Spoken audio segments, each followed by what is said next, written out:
Hi everyone, welcome to Class 8 of the After Effects for Broadcast Design course on FX PhD. This is Tim Clapham here.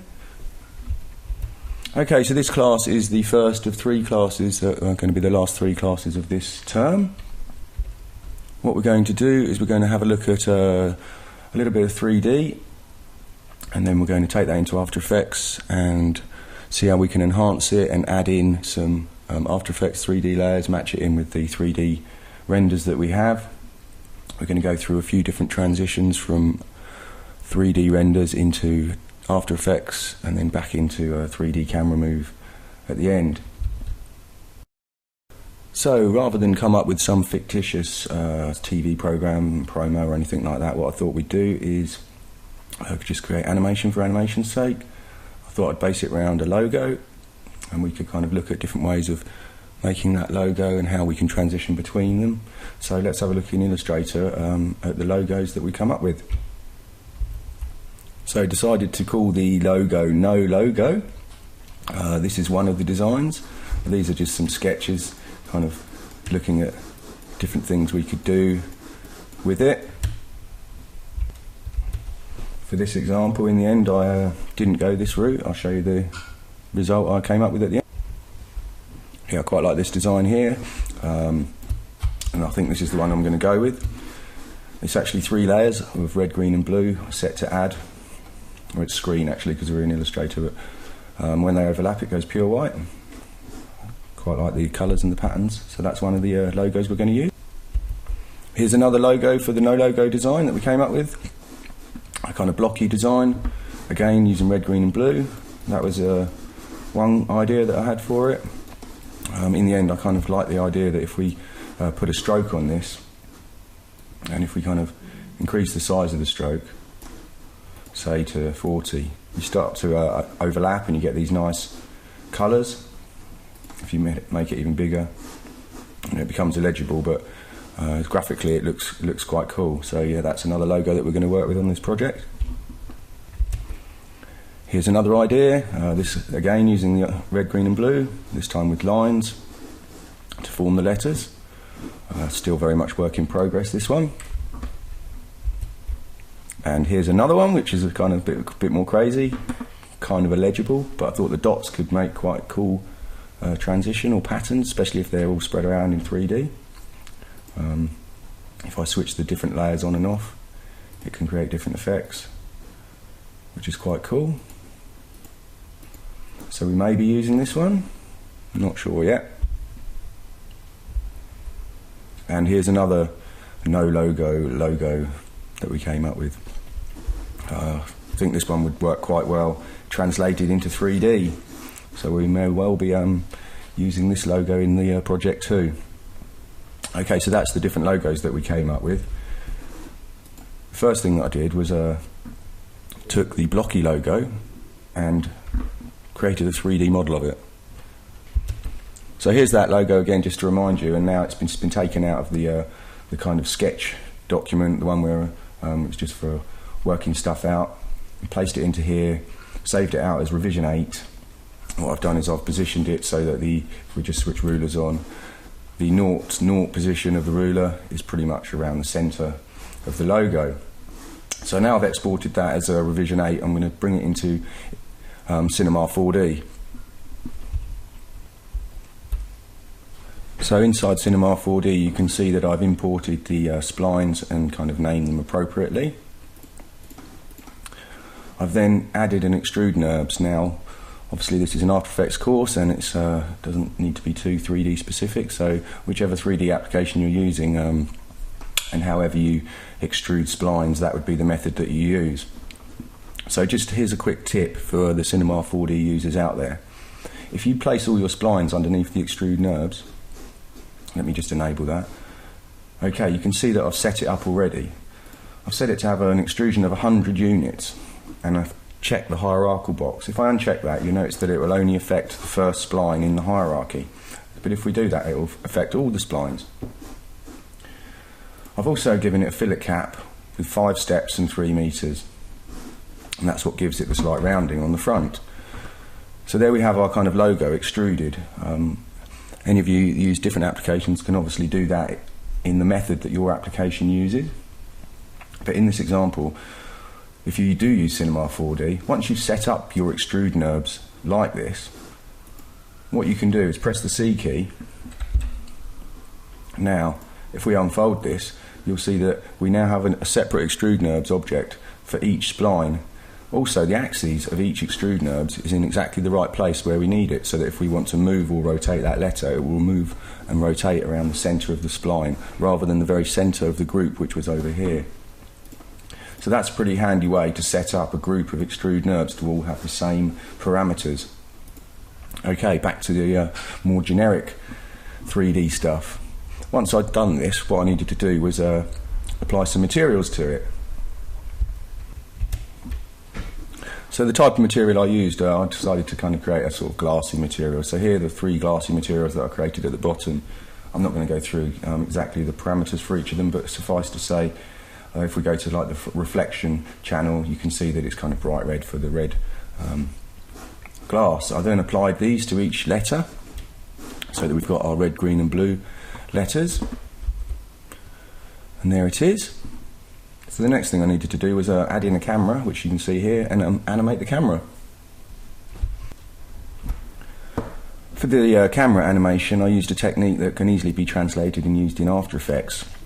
What I've essentially done, if we just scrub through, let's just go to a custom camera view.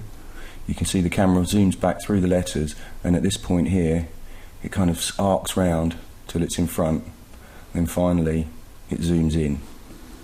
Let's have a look at that from the top view. Okay, so you can see it pulls back, and then at this point here it swivels round, and then it zooms in. So there's only kind of 2 animated parameters to do this. The first thing that I've done is I've created a null object, and I've placed that at the very centre of the scene in the middle of the letters. I've then made the camera a child of it. So if you're going to do this in After Effects for your AE camera, you'd essentially make the camera a child by parenting it to the null object. Now on the camera, I've then animated the Z depth. So as we scrub through, you can see the camera moves back. You can see the dot there where the key is. At that point in time, I've then animated the heading of the null, as you can see here. And you can see from the F curve down here that it gradually eases in and then comes round. So as that rotates, obviously the camera follows the same rotation path. But at the same time, the camera is still pulling backwards. Creates a nice, simple, smooth move. So if we go back to our main view and just enable the camera, and I'll just scrub through so you can see what happens. So it zooms through the insides of the letters and then comes round so we can see the logo, and then it zooms in, ready for a transition at that point. The reason I did it like this is if you have a look, I'll just render a frame of this for you. There we go, that's a frame rendered. Quite like all the internal reflections and stuff like that. Thought it'd look quite nice. So to get full control over that on the output, what I did was I set up a multi-pass render.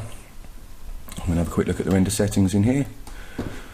So I've output it at 1024x576, which is PAL square pixel widescreen, all frames.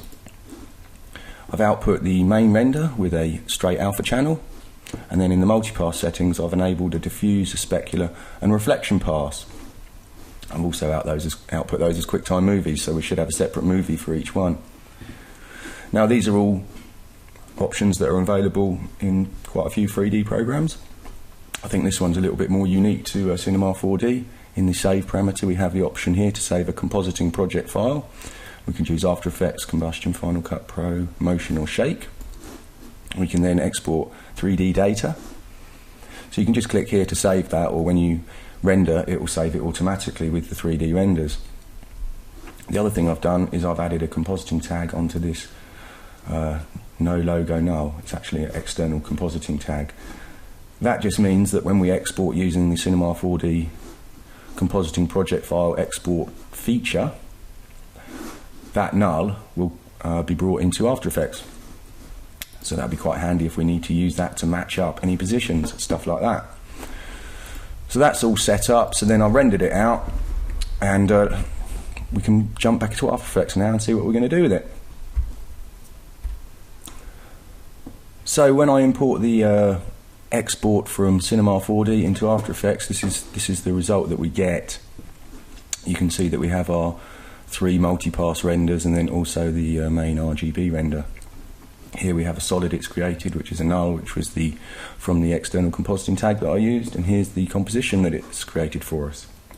If we have a quick look at that, I'm just going to pull this up a bit so you can see all the timeline.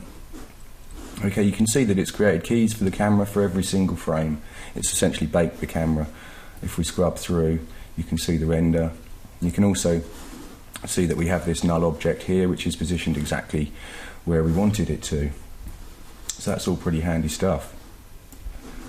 I'm not actually going to use it in this composition, but I'm going to copy and paste the stuff that I want into a new one. It doesn't really matter how you do it, that's just the way I'm going to work for this project. But the first thing I'm going to do is I'm going to have a look at how I can improve the render slightly, just so it has the kind of look that I'm after. Right, I've just rearranged the project window so that it's kind of set up how I normally work. And now I'm going to select these 3 items and drag them to create a new comp. I don't want to sequence the layers. Click OK. And then we have a new comp. I actually want the diffuse to be at the bottom. Just going to drag this comp back up, he says, and rename that. I've renamed that, so let's have a look at the comp. Let's just scrub through. Okay, I quite like the internal reflections here. I want to increase that. Let's just have a look at what composite modes we've got set up. Okay. At the moment, the diffuse should be on normal, and these 2 layers should be set to add. There we go, that's more like it. Okay, we're getting quite a bright specular highlight here as we come through. I think that might be a bit too flashy and not look too pretty. However, when we get further along in the timeline, I like the specular highlight that flows across the front of the letters, so I want to keep that there. So the first thing I'm going to do is I'm just going to animate the opacity of the specular highlight. That's one of the great things about multipass, is that you can adjust these things in post. So if I come to around this point here, this is where I want the specular to start appearing. So I'm just going to set the opacity to 0 at that point. I'm just going to jump forward kind of 10 frames and set the opacity to be 100. And I'm going to ease into that key. So now, as we travel through the beginning, we don't get the bright flashing over here, but then when we come around here, we've still got our specular highlight where we need it. The other thing I want to do is just increase the look of the reflection. It's all looking a little bit muted here. I'm going to just blatantly just dupe that layer so it adds it twice, and then I'm going to dupe it again. But on this very top layer, I'm going to kind of blur it slightly just to give it a little bit of a glow. So I'm just going to add box blur, set that to kind of 5 with iterations of 2. If we switch that layer on and off, you can see it gives us quite a nice glow. So that's all looking pretty cool. What does the alpha look like? Okay, the alpha's solid, which is a bit of a problem. And this is because of these extra layers. There's quite an easy way to get around that though. If you remember, I've also rendered out an RGB pass, which has got a straight alpha, which is this one here. So if we just open that up. So there it is, it's kind of basically a composite of the different passes that we have. If we look at the alpha channel, there we go. So what we're going to do is we're just going to use that alpha in this comp. So first of all, I'm just going to drag that movie in, place it at the top, and I'm going to set the composite mode to be, you can't quite see it here because it's come off the bottom of the screen grab, but the composite mode that I'm using is stencil alpha. And now if we look at the alpha channel in that comp, there we go. So that'll be fine. It means we can work with some After Effects elements and stuff behind it, and it will all show through. So that's the comp set up for the blocky logo. Let's go into setting up the main comp now and adding in some After Effects. So I can close this down, come back to the main comp that's already been created. In here we've got the camera from the Cinema 4D export, and we've got the null that was exported as well. I'm going to drag in the no logo, blocky logo comp that we just made so we can see it. Cool. Now, if you remember from the very beginning of the class, I showed you some logos in Illustrator. Let's just go back to that. So this is the logo that we're working with at the moment. And what I was doing is I was animating the stroke of it so that it became bigger and all the colours and etc. overlapped. So that's what I want to reproduce in After Effects. Now, probably the best way to do that would be to be using a shape layer. We could always do it using normal layers, adding a mask, setting the layer to the correct colour and the stroke on the mask to that colour, and then increasing the stroke. The problem with that is that it's kind of, you can't scale it up. If you want to zoom into it, you're going to have to make it huge. Also, with shape layers, they kind of don't have a boundary, so you can just keep making them bigger and bigger. So shape layers have the advantage here because A, they will continually rasterise, and B, you can kind of increase the dimension of them at will. So that's what I decided to do. So I thought, okay, I can just take these Illustrator paths and paste it into my shape layer. Or so I thought. Now there is a bit of a gotcha there, and to be honest, it got me. Now some of you may be familiar with the correct technique to do this already, and some of you may not, so I'm going to go through it anyway because it certainly caught me out. And luckily for the After Effects mail list, Trish Mayer and Todd from Adobe both came back to me with the answer. I did look in the help for it, but unfortunately it wasn't clear enough. So I'll just show you what I tried and why it went wrong, and then how to solve that problem. So the first thing I'm going to do is I'm just going to select these paths and copy them.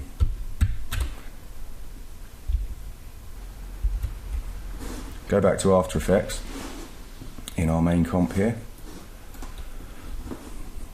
Now, to paste them into a shape layer, you need to have a shape layer that already exists. So first of all, let's create a shape layer. And if you look at the help, what it says is if you want to paste paths from another application into a shape layer, you need to already have a path parameter there to paste it into. So the easiest way to do that is to just use the pen tool and just kind of create a dummy path. So if we fold this down now into contents under shape, path, you can see that we have the path parameter that we need. If we hit paste now though, notice that it hasn't pasted it in there, it's added it as masks. This is the problem that I was getting. I couldn't get it to paste into the path. So let's try a different method. Come back to Illustrator, select the first path, copy it, come back to our shape layer, select the path parameter, paste it in. Okay, you can see now it's worked. We now have it working as a shape layer. Cool stuff. So let's go back to Illustrator and select the next path. Seems a bit tedious to do them all like this. Copy that again. Back to After Effects. Okay, if we paste now, we're going to lose our original. So what do? We can go Apple D to duplicate that path, select the second path, paste it again. Okay. Oh. Not sure why that came up there. Just want to move it out of the way. There you go. So you can see we've now got the two paths in there. The problem is that they're all the paths are pasting in the middle. You know, we need to redo the layout essentially, which is going to be a bit tricky unless we bring in the Illustrator file and use it to line it all up. It all seems a bit too long-winded and complicated, really. Surely there must be an easier way of doing it. Well, there is. It's not the easiest workflow in the world, but it works. So the way that it works is that you have to actually have a path in your shape layer for each path that you're pasting from Illustrator. So if we just delete this path for now, select path 1, come back to Illustrator, you can see that we have 6 paths that we need to paste it into. If I select all of these and copy them, and then come back in and try and paste them into this path, it will paste them as masks as it did before. So the trick here is to create 6 path parameters or however many paths you're pasting from Illustrator. So I'm just going to go Apple D, Apple D, Apple D, Apple D, and create 6 path parameters. Unfold them all, and then shift click to select each one. Now, when I go Apple V for pasting, or Command V, you can see it hasn't added any masks. It's added all the shapes we want as paths in our shape layer. That means we can now use any of these effectors to play around with our paths. So yeah, a bit of a long-winded method, but it works. So now we've managed to do that, let's move on. So before I do anything else, I just want to check that this shape layer kind of lines up with the rest of the render, stuff like that. So the first thing I need to do is switch it to 3D. Okay, so it's disappeared. There we go, we can see that it's matching the camera move, it's just in the wrong position at the moment. So I've repositioned the shape layer. It's pretty much where the null was. I've just moved it -14 on X. Obviously the centre of the two weren't quite the same. But now that's matching up fine, so you can see we've now got the After Effects shape layer matching up perfectly with our 3D render. So what I want to do with this shape layer is duplicate it 3 times and set each one to be the red, the green and the blue from the original artwork. I've saved the swatch from Illustrator as an ASE file, and now I'm going to use the swatch you want script that I talked about, I think it was the first class. Okay, here we go, there's the little button, click here, there's the swatch that I want, boom, it was the one that was already loaded actually. I'm just going to kind of put that down there for now. Now I can click up here for the fill, and I can use this to pick the red from my swatch. Okay. The other thing I need to do is just set the stroke to be the same, so I'm just going to do the same thing here. Pick that as red, okay.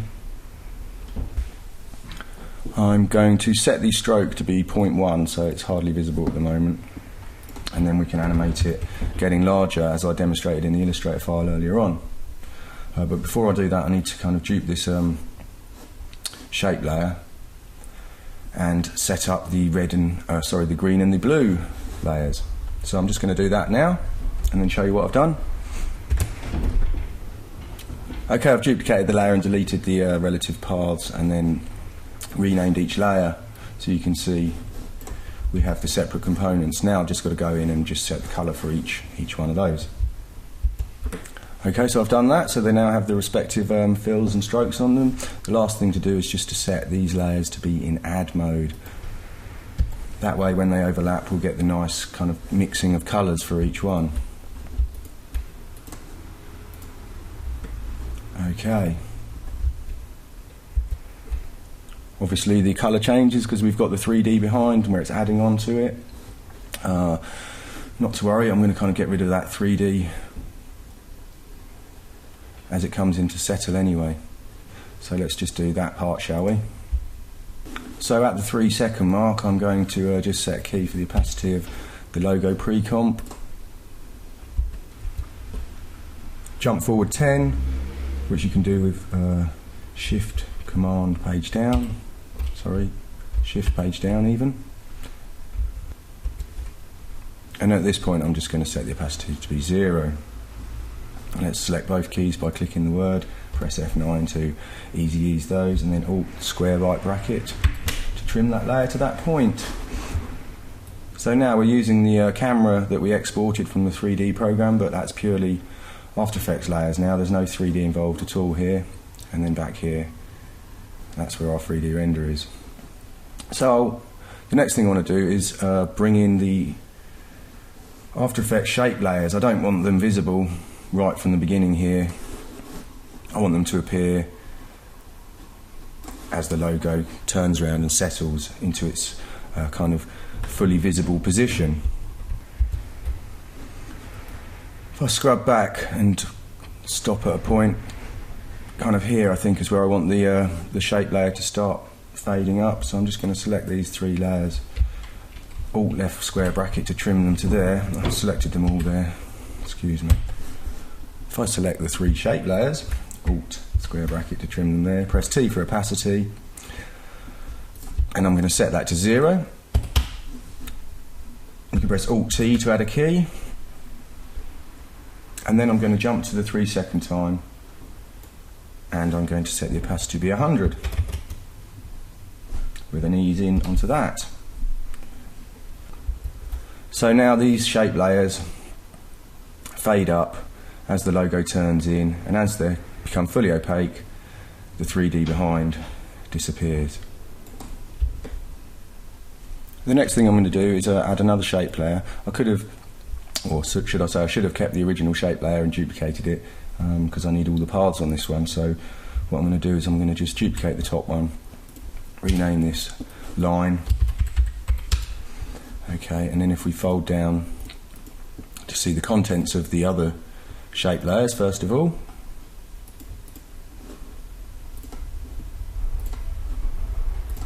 like so. Okay, we can see there seems to be an extra path on this one. Not sure how that's happened. Okay, those 2 paths are the same, so we can just delete one of those. If we just solo that layer to make sure it's still there correctly, yep. So although I should have kept the original shape layer with all the paths on one, this is an example of how to move paths between them. You can select them, you can't actually drag them onto another layer, but what you can do is you can copy and paste them. So I'm just going to copy those, go to the top layer, select the shape, and paste. It's pasted the 2 paths in. I'm just going to drag those so they're up above the stroke and the fill, so they get affected by it as well.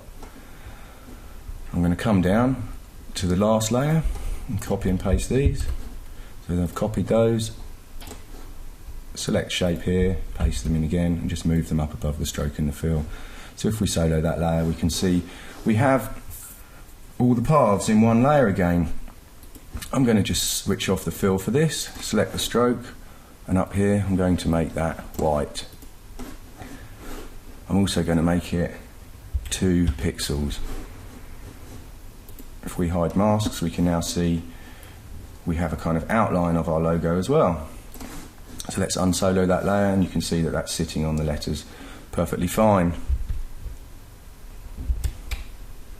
I'm going to Shift P, select the layer, Shift and P to bring up the position, and then I'm going to set the Z to -50, so it kind of brings the circles, or the outlines should I say, in front of the 3D render. Okay, I can fold up the transformation for that now. With the shape selected, I'm going to add offset paths. If we scrub around so we can see what's happening. Okay, you can see that that kind of offsets the path. You can offset it inwards or outwards. The other thing you can do is you can change the kind of mitre on it, so I'm going to set that to be round. Excuse me. And I'm going to set it to be 20 to start with, and I want that to probably be around here, I think. So that's the key for the offset amount. Now I'm going to move forward in time, somewhere around here where the logo is kind of resting in place, and I'm going to set this to be 80, so the lines expand as we move around. What I want the lines to do is kind of just draw around quite randomly. I'm not too fussy about how it does it. I'm going to use trim paths for that, so if we come in here and add trim paths, which is just off the bottom. Okay. And I'm going to animate both the offset and the end parameter. So first of all I'm going to set that to 0, and I'm going to set a key for the end and the offset, and then I'm going to come to the next key. Let's just press U so we can see. So I've lined up with this key, and I'm going to set a key for end here at 0 again, and set the offset to be 1 full rotation. If if we drag back to the middle between those two keys, I'm going to set the the end value to be 50. Okay. Click on the word end, select all the keys, press F9 to ease between those values. So now the lines all kind of draw around and then disappear. It's all happening simultaneously at the moment. I want it to happen kind of one after another. So in trim paths, we can switch the trim multiple shapes to individually. So now each path kind of draws itself on and disappears one after another. Now we can trim that layer off at that point because it won't be visible any further in time. Now I'm going to animate the stroke value of these three shape layers so that that expands and we get the nice overlap of colours that I demonstrated in Illustrator, and it should eventually wipe the screen to white, in which case we can use it to transition into the next logo. As you can see, I've moved to 322 in time, and I've set a key for the stroke for each of those layers to be 0.1. I'm going to jump to the end. I'm actually going to set these to be 500.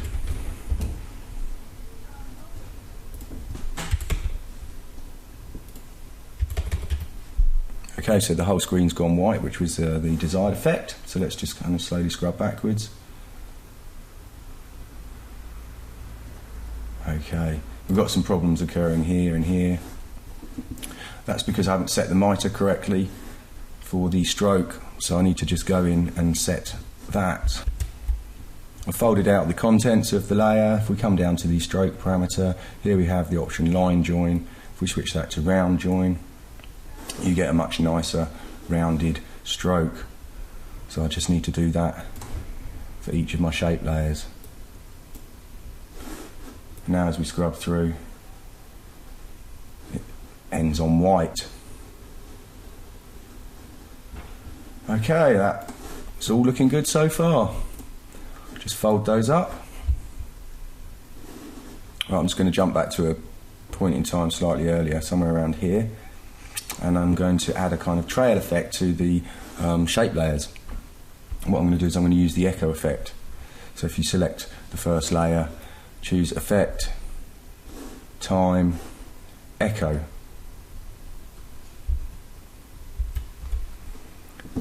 And I'm going to change these parameters. I'm going to change the echo time to minus 0.05. The number of echoes, I'm just going to set that to 10 for now. Okay. Starting intensity and decay, this is to do with how opaque they are. So I'm going to set this to 0.8 and the decay to 0.75. And I'm going to set the operator to be screen mode rather than add.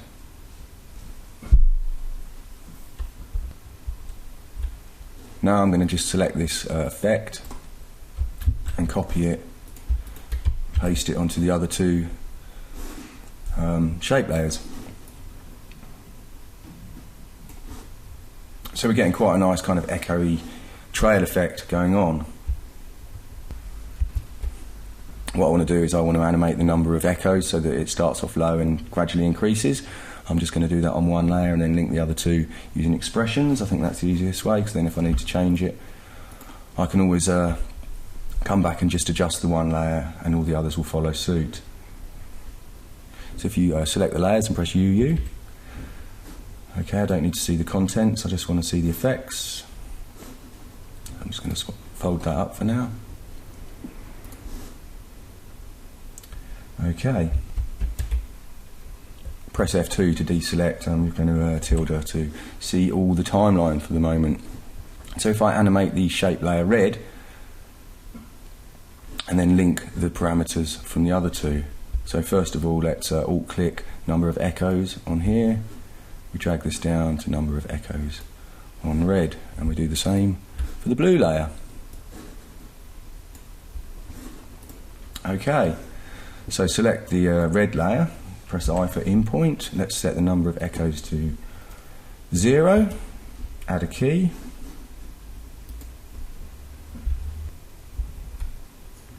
and jump to the end of the timeline, set the number of echoes to be 15. As you can see, the other parameters here are following suit because of the expression.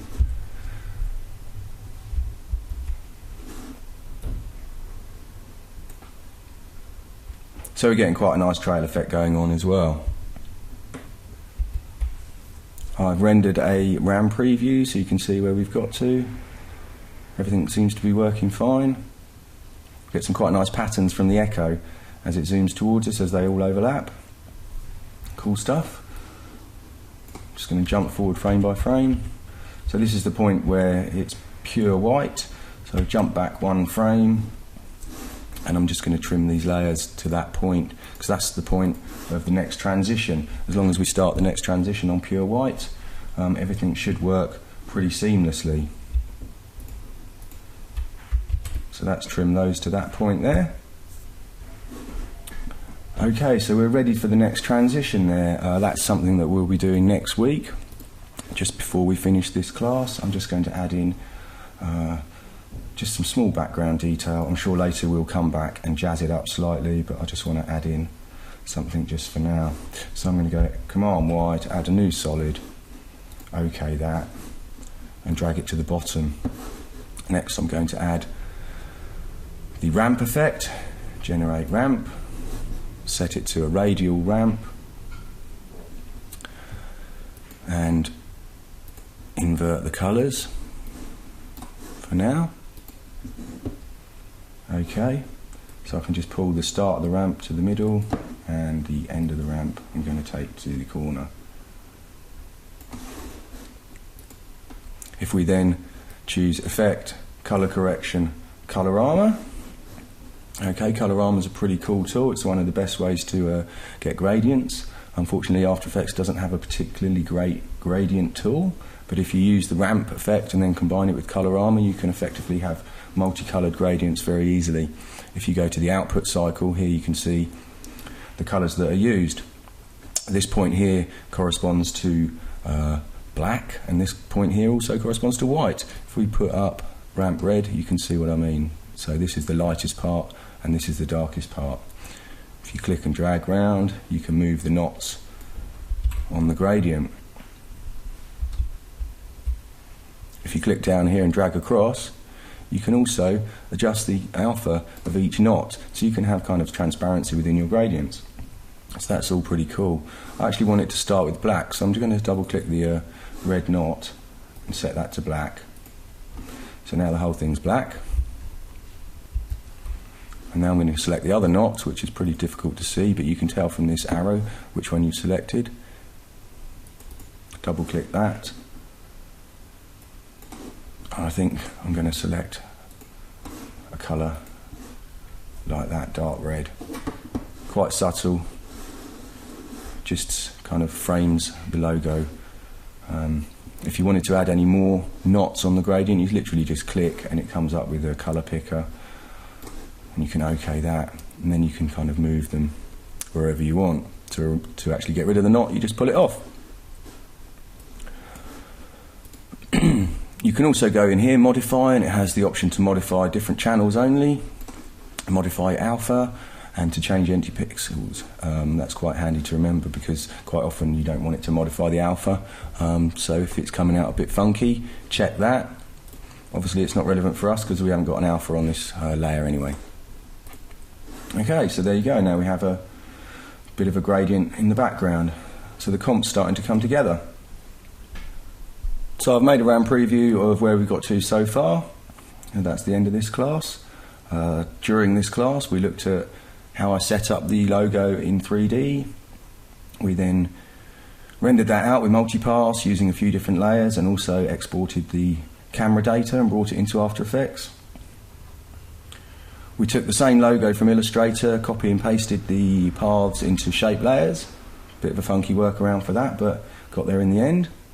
Then we added another shape layer and we used trim paths and offset paths, stuff like that. Finally we animated the stroke just to create the wipe at the end. Next week we'll be continuing with this. We'll be transitioning through a couple more logos and ending up using another 3D camera move. So we'll have a look at how we go from the After Effects camera back to using 3D camera export. I hope you enjoyed this class, and I look forward to the comments in the forum. This is Tim signing off for another week. I hope you have a good week. Thanks very much.